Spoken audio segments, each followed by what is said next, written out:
Jennifer. Today we're going to be learning about Condorcets paradox. I'm going to be using this visual behind me to help teach it to you.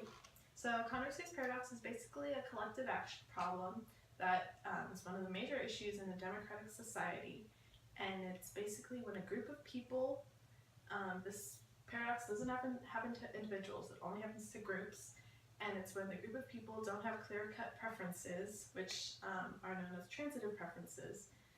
And whenever they don't have these transitive preferences, they end up cycling in all of their individual options or preferences, and they cannot come to one decisive decision on which preference is the best or the one they should go with. So this is a visual to help explain it. So basically, if Sally, Billy, and Lynn each have their first choice, and Sally wants to go to Arab Delight, Lynn will say okay to Arab Delight because Arab Delight is her second choice, but then Billy, since Arab Delight is his third choice, will dislike the option of going to Arab Delight. Lynn will decide to go and propose the option of going to China Cafe, which is her first choice and Billy's second choice. But Sally will disagree with this decision because China Cafe is her third choice, and Billy will then propose going with Burger Barn, since Burger Barn is Sally's second choice, but Lynn's last choice. And then they'll keep cycling in this paradox for who knows how long, and they will not be able to settle on a decision. And the chances of this paradox happening increase with the number of voters participating and the number of choices that there are out on the table. So then, so the Condorcets paradox, pretty much it will predict the instability of outcomes unless there is an agenda setter, which an agenda setter will be there to propose or decide which option they'll be voting on at a time, and they'll be able to decide when they stop voting and when they start voting in the order of what decisions they'll be going through. So an agenda setter is a solution to this paradox, and one of the major points of this collective action problem is that the paradox does not always happen, but it can happen. And a benefit to having an agenda setter is that when you have an agenda setter, the agenda setter will be able to propose one of the options that your group is voting on.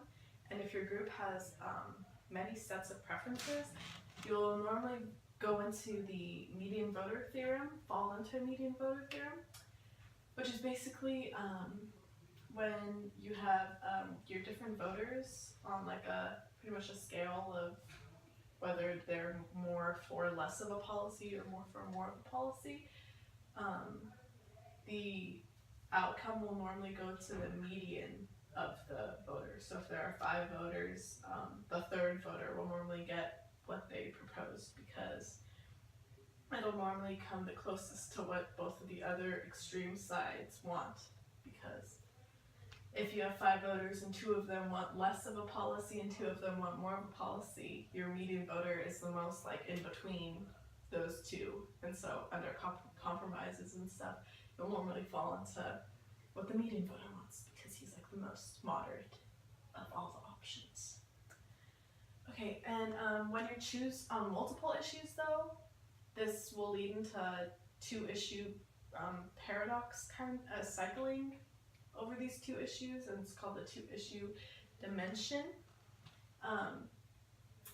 This happens because legislators rarely ever have time to vote on one issue at a time, so they'll normally push 2 issues together, like education and homeland security.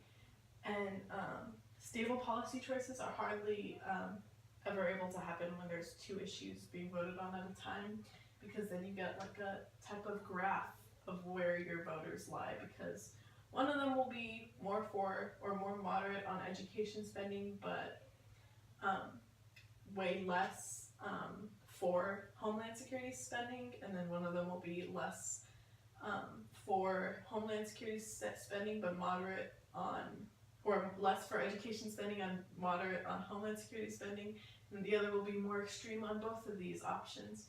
And you don't have, since you don't have a median voter, or since your 3 options, since your 3 voters have such different preferences, it's really easy for one of these voters to throw something outside of this like triangle that all three of these voters have created. Like this would be the more moderate of all three of these, but voter C can throw something outside of this, and as well as voter A or voter B, and they can all start trying to throw options that don't fall within where the status quo used to be, and so you'll just keep cycling in on these different options, and you'll never be able to fall on like a median option because there's like such an endless amount of options to go for in this two-issue dimension. And the implications of Condorcet's paradox and the cycling in two dimensions is that there might not always be a simple decision in a simple majority outcome decision to a collective decision-making problem. And even if individual preferences are stable, simple majority decision-making can lead to unstable outcomes. And that's because they'll be able to cycle in like a two-issue dimension cycle or Condorcet's paradox, and these can both be fixed with an agenda setter. But yeah, so just if there's no median voter, there's no majority outcome. If there's no agenda setter, you're more likely to fall into Condorcet's paradox or cycling of two dimensions. And but in real legislatures, we rarely see these problems, and that's because the time and resources aspect of it, and we have institutions that structure decision making. So like in legislatures like Congress, there'll be committees that a bill will go through before it actually hits Congress, and the committee will decide whether or not it's even like reasonable enough to go through Congress, and so you're less likely to go into Condorcet's paradox in Congress.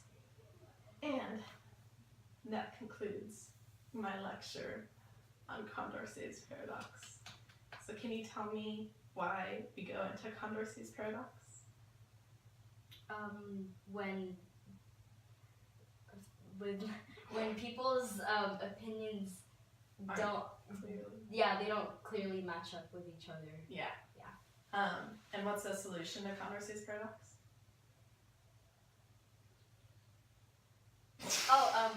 The agenda setter. Yes. Yeah, the agenda setter. Yeah. And the median voter theorem basically says what? Like, who will the outcome normally fall onto in a median voter theorem? The median. Yeah. Okay, yeah. And then, and so why do we rarely see these problems happen in real legislatures? Because it has to go through Congress. In Congress. In Congress, yeah.